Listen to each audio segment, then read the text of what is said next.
बिस्मिल्लाहिर्रहमानिर्रहीम अस्सलाम वालेकुम जी। मैं हूं आपका होस्ट चौधरी इरफान ज़हीर, आपको स्पोर्ट्स ऑन में वेलकम कहते हैं।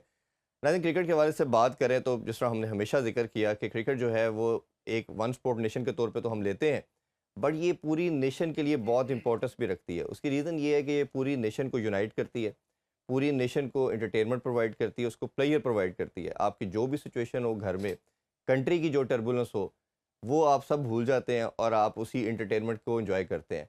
बट ये भी साथ कहा जाता है कि जो कंट्री की सिचुएशन होती है, जो इकोनॉमिक पॉइंट ऑफ व्यू से बात करें, वो आपके स्पोर्ट्स में रिफ्लेक्ट करती है। और सम हाउ अनदर हम ये बात ज़रूर कर सकते हैं कि ये जो कंट्री के हालात हैं वो आपके स्पोर्ट्स में भी नज़र आ रहे हैं। जिस तरह बाकी स्पोर्ट्स में हमने देखा, एक अरशद नदीम का मिरेकल तो नज़र आता है, बट वैसे ओवरऑल देखा जाए तो हमें लगता है कि पाकिस्तान में स्पोर्ट्स जो है वो काफ़ी बुरे हालात में है। इस पे आज डिस्कशन करेंगे जी, और ख़ास तौर पे स्पेसिफिकली क्रिकेट पे ही बात करेंगे हम, क्योंकि ओबियसली पीएसएल भी आने वाला है, 11 से उसका स्टार्ट होगा। और ये अभी जो कल जो हमने डिफीट देखी, एक और वाइट वॉश हमने देखा न्यूजीलैंड के अगेंस्ट, इस पर भी बात करेंगे कि क्या क्या रीज़न थी। सिस्टम पे बात करेंगे कि क्या इसमें प्रॉब्लम है। कोचिंग के ऊपर भी डिस्कशन की जाएगी, सेलेक्टर्स के ऊपर भी बात करेंगे कि सेलेक्टर्स कौन होने चाहिए, इसका इनका क्या रोल होना चाहिए, और मेंटोर्स के ऊपर भी डिस्कशन करेंगे कि जो 150 लड़कों का जो एक कैम्बिड बनाया गया है, उसके वाले से क्या ये कुछ प्रोड्यूस कर पाए हैं या नहीं कर पाए, और स्ट्राइक फ़ोर्स भी हमारे सामने नज़र आई। इन सब चीज़ों पे आज डिटेल में डिस्कशन करेंगे जी। हमारे साथ जो पैनलिस्ट हैं वो सेम है जी, बड़ा ज़बरदस्त पैनलिस्ट है। मौसम साहब हमें ज्वाइन कर चुके हैं और मुजाहिद जमशेद साहब ज्वाइन कर, बहुत शुक्रिया जी आप दोनों थैंक का। यू। डिस्कशन को हम कंटिन्यू करेंगे, और कल तो हमने काफ़ी रोना रोया पाकिस्तानी टीम की परफॉर्मेंस के ऊपर। आज थोड़ा-सा हम सॉल्यूशन की तरफ चलते हैं और कोशिश करते हैं जो प्रॉब्लम है उनको आइडेंटिफ़ाई करके उसके ऊपर बात करें। तो स्टार्ट हम मेरा ख़्याल है टॉप से ही करते हैं, चेयरमैन साहब से ही करते हैं जी, कि हमने लगा कि थोड़ा-सा ऐसा चेयरमैन आया जो स्ट्रॉन्ग है। पहले जितने भी 2-3 हमारे चेयरमैन गुज़रे, और ये जो हम अक्सर बात करते हैं कि 1 साल के अंदर या डेढ़ साल का जो टेन्योर था उसमें 26 हमारे सेलेक्टर चेंज हुए, 6 हेड कोचेस चेंज हुए, 4 चेयरमैन चेंज हुए। तो जो कल आप भी बात कर रहे थे कि किसी को लॉन्गर रन देना पड़ेगा, जी, स्टेबिलिटी आनी पड़ेगी।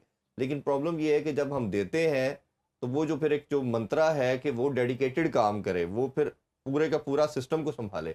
अब हमारे चेयरमैन साहब हैं, वो इंटीरियर मिनिस्टर भी हैं, वो इधर भी हैं, उनकी हम नीयत पे कोई शक नहीं करते, सब जानते हैं हार्ड वर्किंग है। जिस तरह उन्होंने स्टेडियम्स को 117 दिन में तैयार किया, बट क्रिकेट को भी तैयार करना उतना ही ज़रूरी था। वो लोग कई अब तो मीम कल से बन रही है कि उन्होंने सारा तवज्जो स्टेडियम ते स्टेडियम पे लाता, टीम ते नहीं लाया। वो टीम को बनाना था, वो स्टेडियम बनाने में लगे रहे। तो आपके ख़्याल में, और जो ख़ास तौर पे जो मेरा उनसे इख्तिलाफ़ कहना चाहिए, वो ये है कि जो ब्यूरोक्रेसी आ रही है सिस्टम के अंदर, भरमार एक आ रही है लोगों की, वो कैसे रन कर सकते हैं? अफ़ेयर्स के लिए तो जो जिसका काम है उसी को देना चाहिए। जी। आपका क्या टेक है सर इस पे? इसमें इसके 2 हिस्से हैं जी। एक तो हम बात कर रहे हैं कि चेयरमैन की। चेयरमैन तो हमेशा ऐसा ही होना चाहिए जो डिप्लोमेट हो, इंटरनेशनल रिलेशनशिप्स को समझता हो, मैनेजमेंट को समझता हो, और जिसकी स्पेशली कमांड इस चीज़ पे हो कि वो इंटरनेशनल रिलेशनशिप्स को कैसे आगे लेके चलना है, हुँ, क्योंकि वो उसका जो बेसिक काम ये नहीं है कि वो सिलेक्शन कमेटी में बैठ के लोगों को सिलेक्ट करेगा या वो टीम के मैच देखेगा। जी।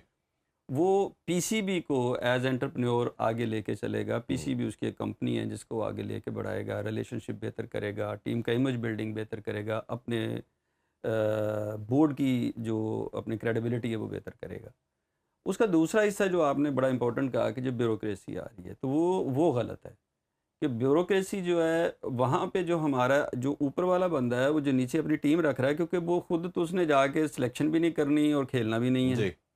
तो वो जो टीम है बड़ी प्रोफेशनल होनी चाहिए, वो मेरिट पे होनी चाहिए हुँ, कि वो खुद आके उन लोगों को सिलेक्ट करे, जिसकी फिर अकाउंटेबिलिटी भी होनी चाहिए कि जी अच्छा, अब एक बंदा अगर आपने सेलेक्ट किया है कि जी ये टीम सिलेक्शन करेगा, तो उसकी ज़िम्मेदारी होनी चाहिए कि जाके फिर उसको शौक है, अगर वो सिलेक्शन कमेटी में बनना है, इतना बड़ा उसके पास एक रिस्पॉन्सिबिलिटी उसने टेकअप की है, तो फिर उसको जाके मैच भी देखने पड़ेंगे। हुँ, बिल्कुल ऐसे ही। अच्छा, मैच का ये नहीं है कि मैं बैठा हूँ तो मेरे पास आ गया जी फलां प्लेयर ने 100 किया, फलां ने 50 किया, इससे मुझे नहीं समझ आएगी। बिल्कुल ठीक। मुझे ग्राउंड में जाना पड़ेगा, हुँ, उस प्लेयर के बिहेवियर को देखना पड़ेगा कि उसने प्रेशर को कैसे हैंडल किया था, उसने अपने टीम मैन के साथ क्या सलूक था, वो टीम अपने कप्तान के साथ उसका रिलेशनशिप कैसा था। एज़ टोटैलिटी जब मैं उस प्लेयर को देखूँगा तब मैं उसको सेलेक्ट करना है मुझे। ठीक। मैंने सिर्फ़ उसकी परफ़ॉर्मेंस को नहीं उठाना। फिर ये भी देखना है कि कंटिन्यूटी क्या है। तो ये चीज़ें आपको जाके, जब तक आप ग्राउंड में जाके, हमारा सिलेक्टर जाके मैच नहीं देखेगा, टीवी पे बैठ के या कंप्यूटर पे बैठ के उसके स्टैट्स को नहीं देख के टीम सेलेक्ट नहीं हो सकती। बिल्कुल ठीक। नंबर एक। नंबर दो, जो सिलेक्ट कर रहा है उसकी कैपेसिटी क्या है? बहुत मैचेस खेलने से तो वो सिलेक्टर नहीं बन सकता। ऐसे ही है। वो अपनी क्रिकेट बहुत अच्छी जानता है, लेकिन वो नहीं जानता कि क्रिकेट को एज होल मैंने एज गेम कैसे देखना है। वो बहुत अच्छा प्लेयर हो सकता है। हम्म। इसी तरह कोच है, वो बहुत अच्छा कोच ज़रूरी नहीं है कि बहुत अच्छा प्लेयर भी हो। वो बहुत अच्छा कम्युनिकेटर होना चाहिए, वो हम्म। कम्युनिकेट कर सके, उसके पास अगर एक स्किल है तो हाउ टू कम्युनिकेट और दैट बड़े स्किल। लेवल पे तो होती मेंटोरिंग है, यस। कोचिंग तो निचले लेवल पे सारी चलती है। अब एक प्लेयर है, एक कोच है, तो बाबर आजम को क्या सिखाएगा जाके वो? हम्म। अब सीखना उसने। या वो जो एक बंदा इंटरनेशनल क्रिकेट में आ गया है, पीछे परफॉर्म किया है उसने, सारा कुछ करने के बाद वो 50-50 100-100 मैच खेलने के बाद वो कोच से क्या सीखेगा? हम्म। वो एग्जैक्टली वही बात है, कोई मेंटोर ही है। वो उसको सिर्फ ये सिखा रहा है कि आपने चैनलाइज कैसे करनी है अपनी क्रिकेट, जी। अपने आप को अप्लाई कैसे करना है, कब कैसे आपने चलना है, सिर्फ यही सिखा सकते हैं आप उसको। मुझे भाई आप भी इसमें ज़रूर ऐड करें ये जो सिस्टम है हमारा, क्योंकि टॉप से ही टिकल डाउन इफेक्ट है। इवन इवन दो हम बात करें तो पीएम हमारे पैटर्न चीफ होते हैं, वही अपॉइंट करते हैं। इलेक्शन तो डमी इलेक्शन होते हैं, इलेक्शन थोड़ा ही होता है ऐसे जी। ही बोर्ड है। ऑफ गवर्नर्स का नाम मौका है जिनका, हाँ जी, वो जो नाम दो लिए जाते हैं उनमें से पहले डिसाइड होता है। मीडिया पे पहले एक दिन पहले आया था कल ये आपका चेयरमैन है। तो ये सिस्टम को कैसे देखते हो, और अभी जो चल रहा है हमारी जो रिजीम अभी काम कर रही है, इससे आप क्या सेटिस्फाइड है? परफॉर्मेंस बहुत बुरी है। और जिस तरह का देखें, कभी जीत जाना कभी हार जाना ये पार्ट ऑफ गेम है, लेकिन इतनी हार कंटिन्यूसली, क्योंकि आपने इंट्रो पे एक बात कही थी कि ये वाद ऐसी गेम है जो पूरी नेशन को, सिर्फ पाकिस्तान में नहीं, all over the world unite करती है। बिल्कुल ऐसे ही। बिकॉज वी ऑलवेज बिलीव, हमने अपने माँ बाप को भी देखा, हमने रिलेटिव को भी देखा, भाइयों को भी देखा, वी ऑलवेज फील कि यार क्रिकेट जो है सेक्युलर रिलीजन, इस्लाम के बिल्कुल ऐसे बाद we feel that way. Agreed. और जिस तरह हम इस्लाम की हिफाजत, अपने दीन की हिफाजत करते हैं, उसी तरह हम इसके लिए भी उसी तरह की फीलिंग रखते हैं, क्योंकि sports is a gentleman game जो आपके सिर्फ सोसाइटी को, क्या आपकी सराउंडिंग को हेल्थी इन्वायरमेंट क्रिएट करती बिल्कुल है। ऐसे ही है। तो जब आपके इर्द गिर्द हेल्दी चीज़ें हो रही हों तो यू फील गुड, और आपको लाइवली रहने का एक अपॉर्चुनिटी मिलती है कि आपको हेल्थी डिस्कशन करने की एक दूसरे के साथ मौके मिलते वो हैं। जैपनिंग सेइंग है ना बड़ी फेमस, कि जिन कौमों के खेल आबाद होते हैं उनके अस्पताल वीरान होते यस, हैं। वीरान होते तो हैं। ये तो हमें अपने यंगस्टर को, बच्चों को लैपटॉप तो और ये इन चीज़ों से चीज़ें बचाना है, इसमें जो गैजेट से सबसे बचाना है। एक सॉरी सॉरी, बाकी सारी चीज़ें मौसम मैंने जिस तरह डिस्क्राइब की, उसको पॉइंट टू पॉइंट सीक्वेंस में बात बताई। और ये बोर्ड को, मेरा ख्याल इनका ये जो एक खूबसूरत डिस्कशन थी रिगार्डिंग पाकिस्तान क्रिकेट बोर्ड की, जो मैनेजमेंट को किस तरह लेके चलें और किस पार्ट में काम करना है। कहता है कि how to barbecue an elephant, elephant को आप बारबेक्यू करोगे, you have to cut into pieces. चले आप कुछ ऐसे लोग लेके आए, जैसे आमिर सुहेल है, पढ़ा लिखा है, समझता है, लेकिन उसको एक सडन प्रोटोकॉल भी मिलने चाहिए। रमीज़ आया, चलो आया चला गया, लेकिन ऐसे जो क्रिकेट के साथ साथ एक अच्छे कमेंटेटर भी हैं, एक अच्छे मैन भी हैं, और वो पाकिस्तान की फ़िक्र भी करते हैं। ऐसे तो लोगों को आप उसको सपोर्ट करें कि जो एडमिनिस्ट्रेशन के लिहाज से क्रिकेटर होना, आप उसको सपोर्ट करें, क्योंकि बड़ी लंबी डिबेट है ये भी। कुछ एग्जैक्टली कहते हैं क्रिकेटर होना चाहिए, जिनको कुछ फिक्र कहते भी हो, हैं, हाँ। अपनी नेशन की फिक्र भी हो, जो ग्रिडीनेस में ना आए, जो अपने वो आप तो क्रिकेटर भी आ सकता है। देखिए, हम देखते हैं सराउंडिंग में बड़ा चापलूसी करते हुए लोग नज़र आते हैं, जो हर्टफुल है, कि एक ग्रेसफुल आदमी को कभी भी नी पे बैक डाउन नहीं होना चाहिए, कि एक सर्टन इंसेंटिव लेने के लिए आप अपनी वो जो शान शौकत है या जो एक चौधराहट है उसको भी आप डैमेज कर रहे होते हैं। इस तरह का सिस्टम से अब थोड़ा सा निकलना पड़ेगा, आउट ऑफ द बॉक्स सोचना पड़ेगा। बोर्ड को इस तरह के फैसले करने पड़ेंगे कि आपको बड़ा नाम नहीं चाहिए, आपको बड़े इम्पैक्टफुल रिजल्ट चाहिए। और वो कैसे निकलें, उस पर आप 3 से 4 की टीम बनाएं, उनको बताएं कि जी हमने अब किस डायरेक्शन में काम करना है, उस डायरेक्शन को हमने 2 साल 2.5 साल 3 साल फॉलो करना है। और जिन प्लेयर, जिस तरह डाटाबेस की बात की, उससे हमने माइंडसेट से बाहर निकलना है। अगर कोई अच्छा प्लेयर है, उसमें पोटेंशियल है, तो गो फॉर दैट। मैं ये जो इसमें ऐड करूँ जी? रिस्क टेस्ट है, ये टेस्ट है, उनसे आप बाहर निकले। हाँ, आप काफ़ी साइंटिफिक काम हो चुका है जी सर। इसमें ये है कि जिस तरह बोर्ड को ना चैनलाइज करना ज़रूरी है कि एक बंदा अगर जो चेयरमैन है उसकी एक अपनी सर्टन जॉब वो वहाँ से ना हटे। जी। उसको ये नहीं होना चाहिए कि जी किसको सिलेक्ट करना और किसको नहीं करना, उसका काम नहीं है। ठीक। नीचे जो सिलेक्शन कमेटी है उसका ये काम है, और वो पूरी अकाउंटेबल हो चेयरमैन को कि हाँ भी आपकी एक रिस्पॉन्सिबिलिटी थी, आपने क्या दिया, क्या प्रोडक्ट निकाल के दिए। फिर उसके नीचे एक पूरा एक ट्रेनिंग सेशन होने चाहिए। आपके पास कितनी देर से स्पिनर कौन नहीं है, डेवलप कर हाँ, बिल्कुल। ना लेग स्पिनर है, ना रिस्ट स्पिनर है आपके पास, ना लेफ्टी है। आप मेक शिफ्ट बॉलर्स हैं, वही बैट्समैन है, वो 6 ओवर भी कर लेता है। ऐसे ही ये तो क्रिकेट नहीं है। तो ना ही वो एक स्पेशलिस्ट बॉलर आप तैयार कर पा रहे हैं। जो आपके पास फास्ट बॉलर हैं, वो फास्ट बॉलर किस पे काम कर रहे हैं, अपने पीछे किस बंदे को वो सिखा रहे हैं, कोच किन पे काम कर रहे हैं, कोई आपके पास कोई प्लान नज़र आता है? अभी आपने एक बात कही थी कि हमने ना एक वो हार्ड हिटर प्लान भी चलाया, हाँ जी, strike Striker। Force. Strike force, force हाँ चला जी। दी। कितने प्लेयर गए जी एक बार मौसम भाई को नहीं पता है? नहीं, वो जो नहीं, मौसम भाई सुनो उनमें तो से सही। 6 से अच्छा, 6 लड़के सिलेक्ट हुए उसमें जी, रखे गए अच्छा, अब्दुल उसमें रज़ाक। से अब वो देखें आप जरा, इससे मस्का खेज बात क्या हो सकती है कि उनको सिखाएगा कौन? अब्दुल रज़ाक। कोई डाउट नहीं है कि अब्दुल रज़ाक एक बेहतरीन हार्ड हिटर बैट्समैन है, नो डाउट अबाउट दैट, लेकिन खुद है ना। इसका मतलब ये हुआ कि मैं कहूँ कि वसीम अकरम को सुबह हम कहें कि भैया आप 3-4 वसीम अकरम तैयार कर दो, ये 50 बंदे देते हैं। वकार यूनुस को कहें कि 3-4 वकार यूनुस तैयार कर दो, कितना आसान है, उनको 50-50 बंदे दे दें तो वो निकाल देगा। अब्दुल रज़ाक को हम कह रहे हैं कि जी तुम हार्ड हिटर तैयार कर दो, जो आज से 20 साल पहले क्रिकेट खेल के ख़त्म करके चला गया, वो कैसे देगा? वो जो अब्दुल रज़ाक को आज आप बारी दे दें सेम प्लेयर को, तो वो सिक्योर कर देगा, करने देगा कोई बैट्समैन? सारी बात है नहीं। अब तो क्रिकेट ही और है, वो 360 पे वो क्रिकेट खेल रहे हैं। अब्दुल रज़ाक सीधा खेलने वाला प्लेयर था। अब आप मुझे ये, उसमें से 6 से 7 लड़के ये गए हुए थे न्यूजीलैंड के टूर, न्यूजीलैंड में भी, हाँ जी। ठीक है जी। अब वो वही खेल रहे थे जो सिखाया था कि 2 गेंद अगले उसने क्रीज में खेले, नहीं ये बड़ी खेले गए। इंपॉर्टेंट बात है। ये देखें, ये आज की सबसे इंपॉर्टेंट बात ये है कि उसी तरह खेल रहे हैं जिस तरह बताया वो गया खेलता था, हाँ बिल्कुल तो ऐसे ही। इसका मतलब उसको है ये डबल दिखाया कंफ्यूज था। हुए, उससे भी रहा सी कसर, डबल कंफ्यूज हुए। इधर वो रज़ाक का स्टाइल लेके टांग निकाल के नहीं, शॉट एक और मारनी मजे है, की बात, उधर कोच आगे आ गया जो टेक्निकली ये अब्दुल साउंड है, रज़ाक मोहम्मद यूसुफ। हाँ। अब वो जो इधर सीखे वाला उसको मैच ही नहीं कर रहा, मैच ही नहीं कर रहा। देखो दोनों ना में मीन्स बहुत के बड़ा क्या डिफरेंस। माइंडसेट है यार बोर्ड का यार, अब किस तरह का। जब नहीं आएगी तो किस तरह अब उस बंदे को अब्दुल रज़ाक ने सिखाया कि मैं, क्योंकि अब्दुल रज़ाक स्टेप लेके मारता था जी, तो आज स्टेप कौन लेने देगा न्यूजीलैंड की विकेट पे? इतनी इतनी स्विंग हो रही है, टांग बाहर निकाल के वो जो एक शॉट मारने वाला मारनी है, स्टाइल तो था जी। वो अब आप जब विकेट पे खड़े होकर नहीं खेल सकेंगे, क्रीज में आपको खेलना नहीं आता, सिंगल करनी, चौका मारना नहीं आता, तो आप निकल के चलाएंगे। तो ये चलाने वाली क्रिकेट तो नहीं ना है जी। वो मतलब आप ओपन कर रहे हैं या 8वें नंबर की बैटिंग है। बिल्कुल ऐसे ही। अब आप ओपनर को कौन सिखा रहा है? अब्दुल रज़ाक। जस्ट इमेजिन कि पहले 4 बारियां लेनी है जिन लोगों ने, उनको सिखा रहा है अब्दुल रज़ाक। नहीं, एक वैसे मॉडल तो रमीज भाई ने भी शुरू किया था ना जूनियर लीग का, उस पर भी बहुत क्रिटिसिज्म आया कि जी बच्चों को आप T20 क्रिकेट पे जब डालेंगे, और मैं नहीं इसमें यार ये इतना फर्क नहीं पड़ता इरफान। नहीं, उसमें ये मैं इसमें सिर्फ ऐड कर लूँ फिर आप आंसर कीजिएगा। अब उस पर ऑब्वियसली सब क्रिकेटर्स का मानना ये था कि बच्चे को, अगर आप 15-16 साल का बच्चा है उसे T20 पर डाल देंगे तो अपनी फंडामेंटल भूल जाएगा।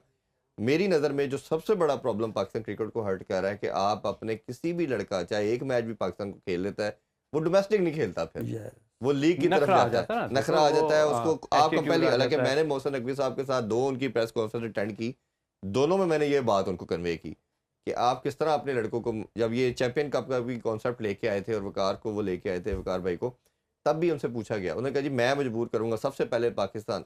अब वो देखे चेयरमैन की स्टेटमेंट को भी लड़के फॉलो नहीं करते। देखो तो वो अब कोई लड़का भी आपका खेलने को तैयार नहीं है, अगर ये इंस्टीट्यूट में एकेडमी में जाके प्रैक्टिस कर लेगा, वो उधर जाके डोमेस्टिक का मैच नहीं खेलेगा। पता क्या आपको, मेरा ये मानना है being a cricketer, being a coach, कि आपको बैटिंग में हेटर्स चाहिए।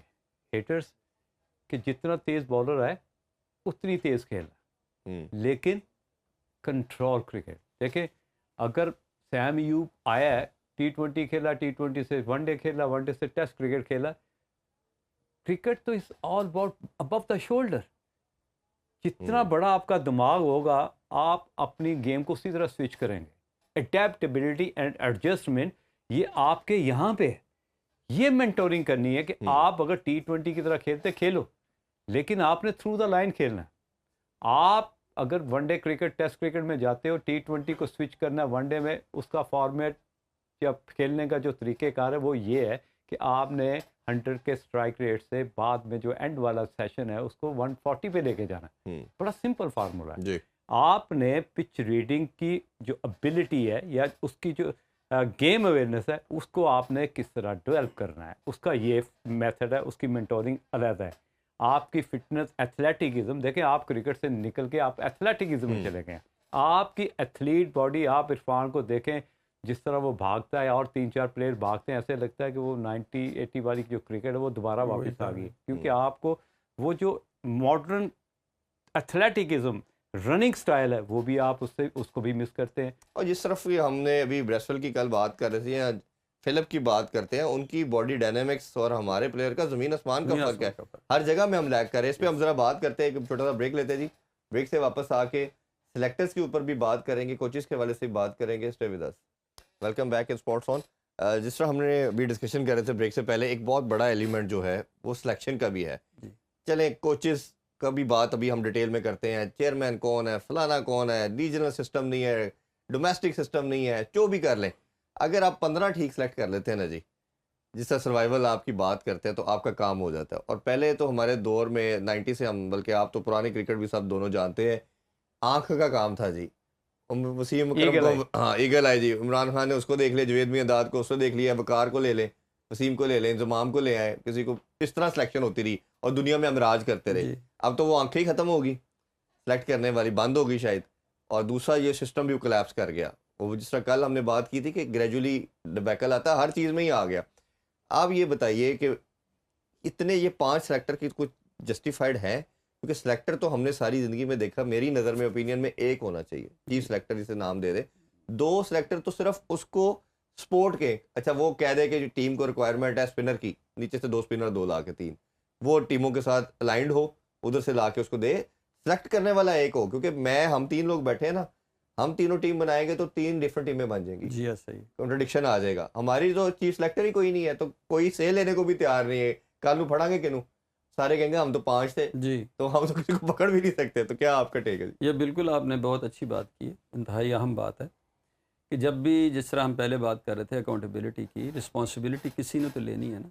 तो जब भी आप, वो पंजाबी में कहते हैं कि 2 घरों का जो मेहमान है ना वो भूखा रह जाता है, तो वो आप रिस्पॉन्सिबिलिटी किस पे डालेंगे? हाँ जी, वो बंदे अगर 5 हैं तो वो 5 के 2-2 भी हों तो टीम पूरी हो जाती है, कि 2 मेरे 2 आपके 2 उसके, तो वो किस तरह की टीम बनेगी? सबसे इम्पॉर्टेंट है कि टीम, एक लफ्ज़ हम बोल रहे हैं टीम बार बार, तो टीम वो होती है जिसकी 11 खिलाड़ियों की सोच और एफर्ट एक सिमत में होगी, एक डायरेक्शन में होगी। वो किस तरह होगी? एक बंदे ने सेलेक्ट की होगी, 6 ने सेलेक्ट की होगी, 5 में होगी, 5 सोचे, बिल्कुल ठीक हो गया जी।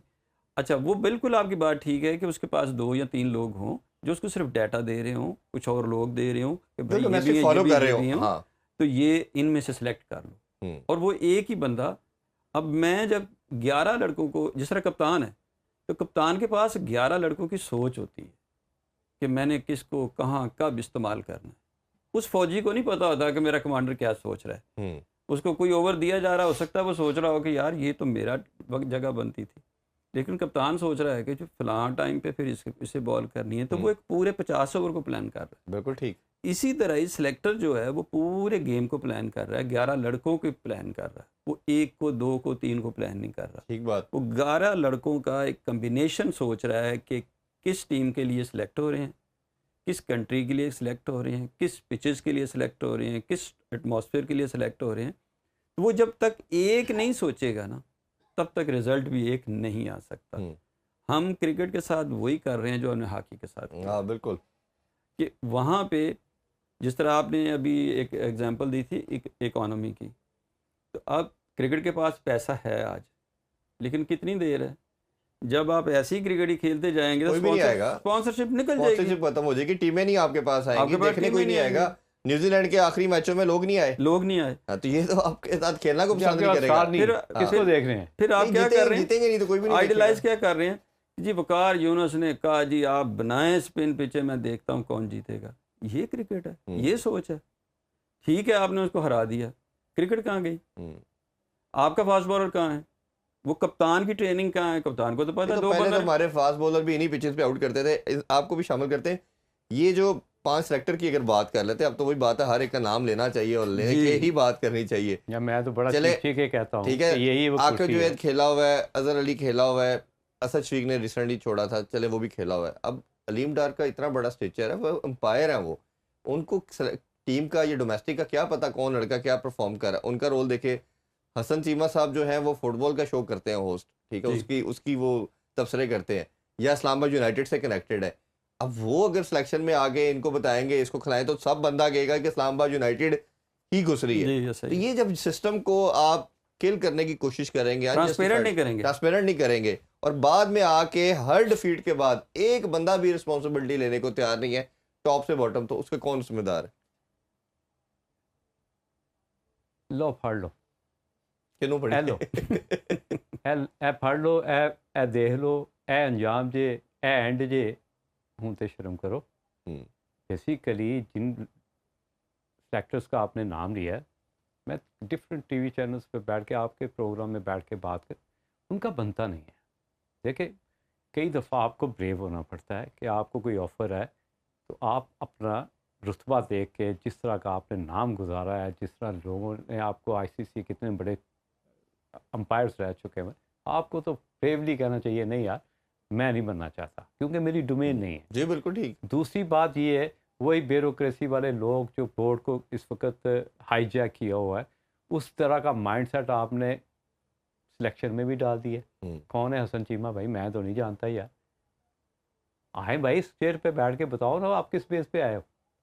हम भी सुने यार कि आपकी जो प्रोफाइल है वो क्या है।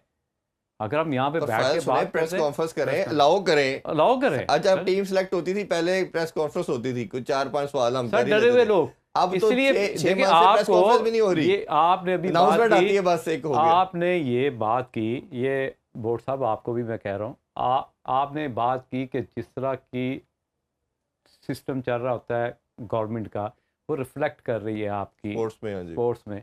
ये कैसे हो सकता है कि आपके सिलेक्टर ही जाली हो और वो रिफ्लेक्ट ना करे आपके रिजल्ट पे? कैसे हो सकता है? ठीक बात है। आप मेरी बात समझ रहे हैं? तो ये चीज़ें रिजल्ट देखने के बाद उनको ब्रेवली होके प्रेस कॉन्फ्रेंस करनी चाहिए कि हमने ये रिस्पॉन्सिबिलिटी ले रहे हैं कि हमने गलत जगह पे गलत टाइम पे हमने ये सिलेक्शन कमेटी के पार्ट बने हैं, वी आर नेशन के साथ सॉरी करें, फिर हम कहेंगे वाकई। देखे ना, जैसे चैंपियन ट्रॉफी में पूरा पाकिस्तान कहता रहा, मेरा नहीं ख्याल कोई ऐसा बंदा होगा, आमले मैन ने भी कहा, हमने तो चलो कहा हमें क्रिकेट की थोड़ी समझ थी कि स्पिनर डाले, नहीं डाला। क्या किसी एक कोच, कप्तान, सिलेक्टर के अंदर इतनी जरूरत थी कि हम बेवकूफ़ी की, हमने जहालत की, हम मानते हैं, पूरी कौम से माजरत ख्वाएं, आगे इसको बेहतर करने की कोशिश करें। इसी से शायद आवाम कहती कि यार चलो कोई यार चले भाई एक मैं जवाब दे दूं। आपने इतनी मेहनत करके पूरी दुनिया के लिए एक स्टेज बनाया, बोर्ड ने कदाफी स्टेडियम को इतना रंगीन खूबसूरत, पैसा जो भी, हम पैसे की बात नहीं करते, एफर्ट करके वो मजदूर जिन्होंने काम किया उनको एप्रिसिएशन मिली, उनके साथ बैठ के खाना खाया गया। मेरी घड़ी ने उतनी जल्दी टाइम नहीं घुमाया था जितनी जल्दी आप चैंपियंस ट्रॉफी से बाहर हो गए थे। ऐसा ही है। तो इससे बड़ी जो आपका नेबर है, कभी आप पे कोई इल्ज़ाम लगा रहा है, कभी आपको इधर डैमेज कर रहा है, आपके पास बेहतरीन हाल था कि आप अपनी गुड परफॉर्मेंस के साथ उनको जवाब देते, फाइनल में इंडिया के साथ दुबई में खेलते, और अगर वो फाइनल में उनको 1 साइडेड मारते, फिर हमें तसल्ली होती कि आप यू डिड योर जॉब। हाँ, पाकिस्तान में टीमों को हरा के ये उधर भी तो उस वक्त पॉसिबल है, मुजाहिद भाई जो बात कर रहे हैं, ये तो उस वक्त पॉसिबल है कि आपने एक प्रोडक्ट तैयार की जो इस काबिल होती। आपके पास एक सिस्टम से जो छन के एक प्रोडक्ट आ रही है, वो तो प्रोडक्ट इस काबिल ही नहीं है कि वो चैंपियन ट्रॉफी को प्रेजेंट भी की जा सके। भाई बात पता क्या है, मैं ना एक फंस गया बर्फबारी में, आयरलैंड में था, मैं फंस गया। तो मैंने किसी टीवी प्रोग्राम में देखा हुआ था, मैंने ना अपने जुराबें उतार के ना मैंने जूतों के ऊपर पहन ली, ठीक। वो ऐसी ग्रिप हो गई कि मैं उस जगह से सेफ नहीं निकल गया।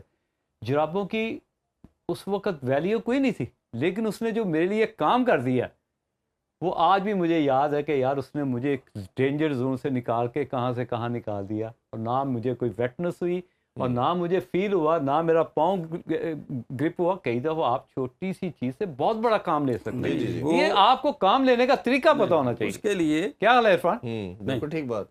उसके लिए ज़रूरी क्या है, जिससे हमने जिस तरह कल बात की थी, उसके लिए ज़रूरी है कि पहले मैं ये समझूं कि मैं दुनिया से पीछे रह गया हूँ, मुझे किसी से कुछ सीखना है। सीखना, यस। जब मैं ये समझूं कि मैं दुनिया से पीछे हूँ, दुनिया मुझसे बेहतर कर रही है। जिस तरह इन्होंने सॉक्स की एग्जांपल दी कि उस बंदे के पास इतनी अकल थी कि मैं एक मुश्किल सिचुएशन में मैं लॉक हो गया हूँ, तो how to take me out. तो वो उसमें से उसने सॉक्स किसी को पहनते हुए देखा हुआ था, उसने लर्न किया हुआ था, उसमें इतनी स्किल थी, समझ थी कि हाँ मैंने कहीं से किसी मुश्किल सिचुएशन से कैसे निकलना। जी। हम तो ये सोचने को तैयार ही नहीं। मेरा सिलेक्टर ये कहता है कि मुझे क्योंकि सिलेक्ट किया गया है, हाँ। तो मैं सिलेक्टर हूँ।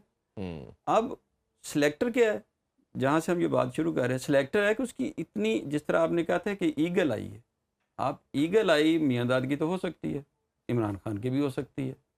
वो नाम है जिनको क्रिकेट आती है, जिनको क्रिकेट समझते हैं, जो क्रिकेटर खुद हैं। तो वो जिस वक्त वो देखेगा कि हाँ इस बंदे में एक पोटेंशियल है। अब इमरान की ईगल आई आप कहाँ से लाएंगे कि वसीम अकरम को कहता आप वो वन डाउन चले जाओ। नहीं, मैं भी इसमें सिर्फ एक चीज़ ऐड करूं, ईगल आई बन सकती है जब नीयतें ठीक होंगी। नीयतें क्या ठीक होंगी? जब आप मुल्क को आगे रखेंगे, टीम को आगे रखेंगे। जब आपको ये होगा, आप सोचेंगे नहीं टीम का, अपने दोस्तों का सोच रहे होंगे। मैं बाबर को क्यों कहता हूँ कि बाबर ने सिस्टम के साथ बहुत बड़ा क्राइम किया, जुल्म किया, कि जब उसने कोई बच्चा नहीं बनने दिया। ये जितने 7-8 लड़के अभी आपको, ये 10 लड़के खेल रहे हैं, ये सब सरफराज ने तैयार किए थे। ये सब सरफराज की कप्तानी में तैयार हुए, और सरफराज को सब सलूट पेश करते हैं। अब वो चैंपियन ट्रॉफी सरफराज जीता था, तो सरफराज सारी दुनिया तक रहती, दुनिया तक नाम रहना है, खान साहब का रहना है। ये इन जाहिलों ने ये गलती की कि इन्होंने किसी तरह ना, जब पहले प्लेयर डेवलप नहीं किया, ये भूल गए कि अगर पाकिस्तान टाइटल जीतेगा तो सबसे पहले हमारा नाम रहेगा। तो वो वक्ती मैच तो खत्म हो जाता, दुनिया भूल जाती, दुनिया ही खत्म हो जानी है। अब तो ये टीम तो विक्ट्री तो बड़ी छोटी सी बात है। इसमें 2 एग्जांपल्स आपने दिए, एक इमरान की और एक सरफराज की, या यूनुस खान की भी दे सकते हैं, यूनुस की भी दे बिल्कुल दे सकते हैं। इन तीनों में एक कॉमन फैक्टर है। वो क्या है कि वो अपने प्लेयर को तैयार भी कर रहा है, उससे ट्रस्ट भी कर रहा है, उससे परफॉर्मेंस ले रहा है। वो ये नहीं डर रहा है कि मेरा प्लेयर परफॉर्मेंस, ना इमरान को ये डर था, ना सरफराज को डर था, ना यूनुस को डर था कि मुझे कोई और प्लेयर परफॉर्म कर देगा तो सुबह उठ के कप्तान बन जाएगा, मेरी कप्तानी को खतरा नहीं है। कप्तानी तो रहनी इसी वजह से आपकी, वो भी छिनगी, परफॉर्मेंस भी चलेगी, लोगों की नजरों में रिस्पेक्ट भी गई, और पाकिस्तान जो अपना नेशन था, जो आपको देख रही थी, आपको सर आंखों पे बैठाया, आपने वो भी गवा दिया। अभी एक ब्रेक लेते हैं जी, ब्रेक से वापस आके मजीद कंटिन्यू करेंगे डिस्कशन को, और कोचिंग के वाले से बात करेंगे कि पाकिस्तान में कोच रहता क्यों नहीं, कभी गोरा कभी पाकिस्तानी, यही एक सर्कस चल रही है। इस पर बात करेंगे, हमारे साथ रहिए। Once again welcome back sports on. Break से पहले हमने जब बात जिक्र किया, सेलेक्टर्स का भी कर लिया, सिस्टम की भी बात कर ली, डोमेस्टिक की भी बात कर ली, कि जब तक जैसे इंडिया का मॉडल है कि डोमेस्टिक अगर किसी लड़के को मजबूरी है, एक तो खैर उनके पास पैसा बड़ा है, वो किसी लीग में अलाउ नहीं करते। हफीज़ ने ये बात की थी, हफीज़ भाई ने कहा कि जी लड़के सब डोमेस्टिक की बजाय लीग की बात करते हैं, ड्रेसिंग रूम में भी यही बात करते हैं। उसके बाद भी एक दो जो कोचेज़ आए, उन्होंने भी यही बात की कि ये लड़कों को डोमेस्टिक की फिक्र बिल्कुल भी नहीं है, ज़ीरो है इनकी नज़र में वैल्यू। सिर्फ सोचते हैं कि हमने लीग क्रिकेट कहाँ से करना। और अपनी इन्होंने सैलरियाँ भी, आपको याद होगा 1.5 साल पहले 300% इंक्रीमेंट लगाया था काश साहब के दौर में। अब पैसा भी है इतना, हर चीज़ है, वो जो मोटिव है जीत का वो नहीं है। अच्छा, कोच का इधर रोल मैं इसलिए बड़ा पिवटल रोल है कि वो आके अपना इंटरवीन करता है, फादर फिगर होता है, गलत करने वाले को बाहर थ्रो भी कर सकता है, रोक भी सकता है, समझा भी सकता है। चाहे स्पॉट फिक्सिंग का मामला आ जाए या ये परफॉर्मेंस का मसला आ जाए, सब जगहों में, क्योंकि उनसे जुड़ा ही कोच है। हमारा सिस्टम का अनफॉर्चुनेटली पार्ट ये है कि हम देख रहे हैं एक दफ़ा गोरा कोच आता है, 2-3 साल वो रहता है, उन्हें बाहर कर दो, वो एक लॉबिंग होती है, अच्छा जी लोकल आया था, लोकल जैसे ही आता है वो, उसमें भी कोई डाउट नहीं है कि वो आके नेपोटिज्म में जाता है, फेवरेटिज्म में, ए मुंडा मन इस्लाम अच्छा करता है, ए सुबह सवेरे नाश्ता मेरा लेके आंदा है, या डोमेस्टिक में भी उसको फॉलो करता है, वो लड़के आ जाते हैं, बाकी रोना शुरू कर देते हैं जी ये इसके फेवरेटिज्म आ गया। तो ये क्या, इसका सोल्यूशन क्या, इससे कैसे निकलेंगे? इसका ये होता है ये कि सबसे पहले तो हमें प्रेफर तो यही करना चाहिए कि हमारा जो कोच है ना वो हो लोकल लेकिन फॉरेन क्वालिफाइड हो। वो एक इक्विप्ड कोच होना चाहिए, लेकिन वो होना लोकल चाहिए। उसकी लोकल की मैं प्रेफरेंस इसलिए देता हूँ कि हमारा जो प्लेयर है ना, जो क्रिकेट खेल रहा है, वो अब तो थोड़ा बहुत फिर कुछ पढ़े लिखे लोग आना शुरू हो गए हैं। वो कमज़ोर घर से विद बड़ा अच्छा एजुकेशनल बैकग्राउंड उसका होता नहीं है। तो वो जिस वक़्त आता है तो वो कोई लैंग्वेज या चीज़ें या उस तरह इक्विप नहीं होता है चीज़ों को टेकअप करने के लिए, ना ही उसका ज़हनी तौर पे इतना वो बालग या अडल्ट होता है कि जी वो चीज़ों को टेकअप कर ले। जिस तरह गोरा उसको समझा रहा है, वो उसका उससे ऊपर की बात समझाता है। क्योंकि जिस नेशन से वो आया वो डेवलप नेशन है, थ्रू आउट दी मतलब एजुकेशन जी सिस्टम, एक थ्रू आउट एक पूरे सिस्टम से गुजर के आता है ना बंदा, जी तो वो उसको समझना आसान होता है। हमारे यहाँ ये ना कि वो जिस वक्त हम लोकल कोच लेते हैं तो वो लोकल कोच सिर्फ हम वो लेते हैं जो क्वालिफाइड नहीं होता। वो सिर्फ ये होता है कि उसने मैचेस बड़े खेले हैं, प्लेयर बड़ा है, उसको हम ले आते हैं। हम्म वो सिखाने की बजाय वो बिल्कुल नेपोटिज्म ही है कि जी उसको सिर्फ ये चाहिए कि मुझे इंपॉर्टेंस कौन दे रहा है, और वो उसी तरह चलता है। फिर with the passage of time क्या होना शुरू हो जाता है कि जी लॉबिंग है, प्लेयर्स ये कहते हैं कि जी हम इस तरह खेलेंगे तो ये बचेगा। कोच ये वो जो समझता है कि जी मैं इस तरह इनको खिलाऊंगा तो ये मेरी लॉबी रहेगी, तो इनकी वजह से मैं बचा रहूँगा। तो जब तक ये चीज़, ये जो बॉन्ड है जिसमें परफॉर्मेंस नहीं है, जिसमें रिलेशनशिप है, जिसमें नेपोटिज्म है, जिसमें फेवरेटिज्म है, जब तक इस बॉन्ड को आप नहीं तोड़ेंगे, मेरिट पे नहीं लेके जाएंगे, तब तक नहीं होगा। जो होना यही चाहिए आइडियली स्पीकिंग कि हमारे पास फॉरेन कोच ही होना चाहिए। जी लेकिन उसके लिए या तो फिर एक ऐसा ट्रेनिंग प्रोग्राम दें प्लेयर्स को कि वो उस नहीं उसमें उसको टेकअप कर सकें। मेरा मानना ये है कि जब स्टैंड कुछ गोरे और है। अच्छा मैं उसमें ये एक चीज़ आपसे ऐड करता हूँ, फिर आप आंसर डिटेल में दीजिएगा कि जितने भी गोरे कोचेज आए, हमने करना क्या था कि वो मॉडर्न डे क्रिकेट को सीख के आए, मॉडर्न कोचिंग सीख के आए, अपने लोकल कोच अटैच करते ताकि सारे आपके सिस्टम में स्प्रेड हो जाते, जैसे जी। इंडिया ने किया ये काम। बिल्कुल किया। तो हमने ये क्यों नहीं किया, और अभी जो उस भंवर में फंस चुके हैं, आप तो बड़ा क्लोजली देखते भी रहे हैं, क्या हाल है इसका? देखिए और कोच है भी पहले है। पहले तो हमें लगता है कि जब भी हम कोई अनाउंसमेंट करते हैं कि हमें फॉरेनर कोच की ज़रूरत है, तो पहले 3-4 नाम आने शुरू हो जाते हैं कि पॉसिबिलिटी है कि ये कोचेज़ हों, उनमें से हम फिर सेलेक्ट करते हैं, चाहे उसका इंटरव्यू हो या ना हो, या बिफोर टाइम उसको इंगेज कर लिया गया होता है, बता दिया होता है। लेकिन वो कहते हैं ना, कागजी कार्रवाइयों में हमें आइडिया हो जाता है, अंदर की रिपोर्ट आपके पास भी होती है कि जी ये सिलेक्टर आ रहा है। जी वो आता वो बड़ी अच्छी नीयत से डेवलप करने के लिए आता है, और यही माइंड सेट होता है उसका कि यार मैं डिफरेंट रीजन में भी जाऊंगा, डिस्ट्रिक्ट में भी जाऊंगा, लोकल कोचेस को उस तरह ट्रेन करूंगा जिस तरह मॉडर्न क्रिकेट जा रही है। और जब मैं पाकिस्तान क्रिकेट टीम को छोड़ के जाऊंगा, उनको इतना ट्रेन कर दूंगा कि वो जो आने वाली आपकी जनरेशन है, उनके लिए वो सानिया पैदा कर देंगे और उनको उसी तरह डेवलप कर रहे हैं। देखिए जैसे ही वो प्लेयरों का बिहेवियर देखता है, उनका एटीट्यूड देखता है, कहता है कि वो उतने बड़े प्लेयर नहीं होते जितना उसको एटीट्यूड दे रहे होते। और जब वो जिस तरह पिछले काफ़ी अरसे से आप यही बात कर रहे हैं कि टीम में ग्रुपिंग और लॉबिंग स्टार्ट हो जाती है, तो वो भी लॉबिंग का आहिस्ता आहिस्ता पार्ट बनना शुरू हो जाता है। फिर वो स्ट्रॉन्ग पार्टी को देखता है, 3 से 4 प्लेयर वो अपने कंट्रोल में करता है, जी फिर उनसे फीडबैक लेता है। अब वो कोचिंग माइंडसेट से निकल के अब वो लॉबिंग की तरफ आना शुरू सर्वाइवल हो पे गया, आ गया। क्योंकि हमने इसी तरह ट्रेनिंग ली और हम दूसरों को इसी तरह ट्रेन करते हैं। और हम उनको क्योंकि कहते हैं ना कि गरीब को अमीर करना बड़ा मुश्किल होता है, गरीब अमीर को बड़े आराम से गरीब कर देता है। ये सही। एक फार्मूला है। हाँ तो आप जितना बड़ा मर्जी कोच हो, आप अपनी उस एटीट्यूड की वजह से उसको नीचे खींच लेते हैं। वो मजबूर हो जाता है कि यार अब मुझे कोचिंग से ज़्यादा अब सिस्टम में रहने के लिए इन लोगों को अपने कंट्रोल में करना है या लॉबी का हिस्सा बनना है, जिसकी वजह से आपकी परफॉर्मेंस के साथ साथ आपकी क्रिकेट भी डैमेज हो रही मुझे होती भाई है। ये लोकल कोच या गोरा कोच, क्योंकि आप बाहर से कोचिंग देखिए सीख के भी मेरा आए हैं, बिलीव है, आपके बड़े यहाँ- अरसे से मेरा एक ख्वाब है कि सिलेक्टर गोरे होने चाहिए।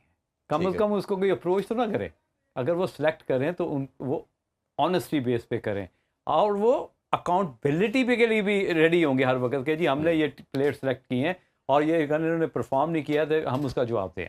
तो जो सिलेक्टर हैं, एक दफ़ा ये भी फार्मूला इस्तेमाल करना चाहिए, सिलेक्टर गोरे लेके हैं। जिस तरह आपने बात की कि जिस जो कोच है वो गोरा हो लेकिन ट्रेनिंग साथ लोकल लेके चलें, आपके फिजिकल ट्रेनर भी लोकल हो लेकिन वेल इक्विप्ड हो। बिल्कुल कि ठीक है। और आप इस पे जो आपने लास्ट बात की ये बड़ी इंपॉर्टेंट है और उस पे आगे भी हम बात करते रहेंगे कि ये जो मॉडर्न डे क्रिकेट है इसका बहुत जो किसे कहना चाहिए मेन पार्ट जो है वो फिटनेस ट्रेनिंग है। आप किसी भी स्पोर्ट्स में ले लें क्योंकि यस वो नेक्स्ट लेवल पे चली गई है। हम यस उसी ट्रेडिशनल चीज़ों के ऊपर चले गए हैं। जब तक उसको कॉप अप नहीं करेंगे, स्किल लेवल की बात करते हैं, टैलेंट की बात करते हैं, वो तो है ही है जो नेचुरल किसी के पास है। आज भी वो आप फिटनेस को भी जब तक फिटनेस के आप लिए ना हाँ पीएमए भेज देते हैं लोगों हाँ वो भेज रहे हैं और उसके बाद जो है वो सबके सामने है जी। आप दोनों का बहुत शुक्रिया जी, बड़ा मज़ा आया आपसे बात करके और कोशिश करेंगे आगे भी इस डिस्कशन को कंटिन्यू रखें। थैंक यू पीएसएल आ रहा है जी। एक चीज़ तो पीएसएल की अच्छी है, जो भी जीते एटलीस्ट दुख नहीं होगा, सब अपनी टीमें हैं, उसी को एंजॉय करें, सेलिब्रेट करें। हम भी इसको सपोर्ट करेंगे क्योंकि पाकिस्तान का सबसे बड़ा ब्रांड, सबसे बड़ी कमोडिटी है। अपना ख्याल रखें। अल्लाह हाफिज़। पाकिस्तान जिंदाबाद।